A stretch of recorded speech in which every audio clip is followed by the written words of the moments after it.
ತಾಯಿಂದ ತನುಜಾ ಅನ್ನೋ ಕಸ್ಟಮರ್ ತುಮಕೂರಿಂದ ನನಗೆ ಈ ಸ್ಯಾರಿ ಕಳಿಸಿದ್ರು. ಕಾಣಿಸ್ತಾ ಇರ್ಬೋದು, ಸ್ಯಾರಿ ಬಂದು ಕಸ್ಟಮರ್ದಾಗಿರುತ್ತೆ. ಕಸ್ಟಮೈಸೇಷನ್ ಬ್ಲೌಸ್ ಮಾತ್ರ ನಾನು ಮಾಡಿರ್ತೀನಿ. ಆಕ್ಚುಲಿ ಆಗಿ ಓನ್ ಡಿಸೈನ್ ಹೇಳಿದ್ರು. ಇದಕ್ಕೆ ಏನ್ ಬ್ಲೌಸ್ ಪೀಸ್ ಬಂದಿತ್ತು ಅದು ಬೇಡ, ನನಗೆ ರಾ ಸಿಲ್ಕ್ ಅಲ್ಲಿ ಪರ್ಚೇಸ್ ಮಾಡಿ ಅಂತ ಹೇಳಿದ್ರು. So navy dark royal blue colour ಅಲ್ಲಿ ನಾನು ಬ್ಲೌಸ್ ಪೀಸ್ ರಾ ಸಿಲ್ಕ್ ಅಲ್ಲಿ ಪರ್ಚೇಸ್ ಮಾಡಿದೀನಿ.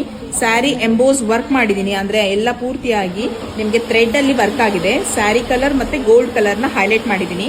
ಸ್ಯಾರಿಗೆ ಪಿಕೋ ಫಾಲ್ ಹೇಳಿದ್ರು, ಬೇಬಿ ಟ್ಯಾಸಲ್ ಹೇಳಿದ್ರು, ಬೇಬಿ ಟ್ಯಾಸಲ್ಸ್ ಮಾಡ್ಕೊಟ್ಟಿದೀನಿ. ತುಂಬಾ ಚೆನ್ನಾಗಿ ಕಾಣಿಸ್ತಿದೆ ಕಾಂಬಿನೇಷನ್. ಸೊ ಫ್ರಂಟ್ ಬಂದು ಸ್ಕ್ಯಾಲಪ್ ವಿತ್ ಲೀಫ್ ನೆಕ್ ಮಾಡ್ಕೊಂಡಿದೀನಿ. ಎಕ್ಸ್ಟ್ರಾ ವರ್ಕ್ ಮಾಡಿರೋದು ನಿಮ್ಗೆ ನೀಟಾಗಿ ಕಾಣಿಸ್ತಾ ಇದೆ ನೋಡಿ. ಎಲ್ಲ ಥ್ರೆಡ್ ವರ್ಕ್ ಮಾಡಿ ಸ್ವಲ್ಪ ಕ್ರಿಸ್ಟಲ್ ಯೂಸ್ ಮಾಡ್ಕೊಂಡಿದೀನಿ. ಸಿಕ್ಕಾಪಟ್ಟೆ ಚೆನ್ನಾಗಿ ಬಂದಿದೆ.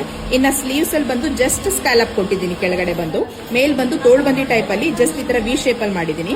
ಅಪ್ಪರ್ ಪೋರ್ಷನ್ ಎಲ್ಲ 3 ಪೆಟಲ್ಸ್ ಅಲ್ಲಿ ಬುಟಾಸ್ ಕೊಡ್ತಾ ಹೋಗಿದ್ದೀನಿ. ಇನ್ನ ಬ್ಯಾಕ್ ಸೈಡ್ ಬಂದು ಕಾಣಿಸ್ತಾ ಇರಬಹುದು ಸ್ಕ್ಯಾಲಪ್ ನಿಕ್, ಫ್ರಂಟ್ ಮ್ಯಾಚ್ ಆಗೋ ತರ ಈ ತರ ಸ್ಕ್ಯಾಲಪ್ ವಿತ್ ಡೈಮಂಡ್ ನೆಕ್ ತಗೊಂಡಿದ್ದೀನಿ. ಅಲ್ಲೂ ಸೇಮ್ ಡಿಸೈನ್ ಕಂಟಿನ್ಯೂ ಆಗ್ತಾ ಇದೆ. ಇನ್ನ ನಿಮಗೆ ಈ ತರ 3 ಪೆಟಲ್ಸ್ ಅಲ್ಲಿ ಬುಟಾಸ್ ಬ್ಯಾಕ್ ಓವರ್ ಪೂರ್ತಿ ಕೊಟ್ಟಿದ್ದೀನಿ. ವಿತೌಟ್ ಫಿಲ್ಲಿಂಗ್ ಅಲ್ಲಿ ಡೋರಿ ಮಾಡಿದ್ದೀನಿ. ಈ ಬ್ಲೌಸ್ ಬಂದು ಅವರು ನನಗೆ ಓನ್ ಡಿಸೈನ್ ಹೇಳಿದ್ರು, ಜಸ್ಟ್ ಕಾಸ್ಟ್ ಹೇಳಿದ್ರು. ಇದ್ರ ಜೊತೆ ಇನ್ನೊಂದು ಸ್ಯಾರಿ ಕೂಡ ಕೊಟ್ಟಿದ್ದಾರೆ, ಅದಕ್ಕೂ ಕಸ್ಟಮೈಸ್ ಹೇಳಿದ್ರು. ಅದು ಸ್ವಲ್ಪ ಗ್ರ್ಯಾಂಡ್ ಆಗಿ ಮಾಡಿದೀವಿ. ನೆಕ್ಸ್ಟ್ ವಿಡಿಯೋದಲ್ಲಿ ಅದನ್ನ ಅಪ್ಡೇಟ್ ಮಾಡ್ತೀನಿ. ಸೊ ಈ ಬ್ಲೌಸ್ ಸ್ಟಿಚಿಂಗ್ ಚಾರ್ಜ್ ತಿಳ್ಕೊಳ್ಬೇಕು ಅಂದ್ರೆ, ಇದೇ ತರ ಬ್ಲೌಸಸ್ ನೀವು ಸ್ಟಿಚ್ ಮಾಡಿಸಬೇಕು ಅಂದ್ರೆ ಸ್ಕ್ರೀನ್ ಮೇಲೆ ಕೊಟ್ಟಿರೋ ವಾಟ್ಸ್ಆಪ್ ನಂಬರ್ ಅಲ್ಲಿ ನನಗೆ DM ಮಾಡಿ. ಹಾಗೆ ಇದೇ ತರ ಡೈಲಿ ಅಪ್ಡೇಟ್ಗೋಸ್ಕರ ರಿದಾ ಬುಟಿಕ್ ಪೇಜ್ ನ ಫಾಲೋ ಮಾಡೋದನ್ನ ಮರಿಬೇಡಿ. ಹಾಗೆ ಆದಷ್ಟು ಶೇರ್ ಮಾಡಿ. Thank you for watching.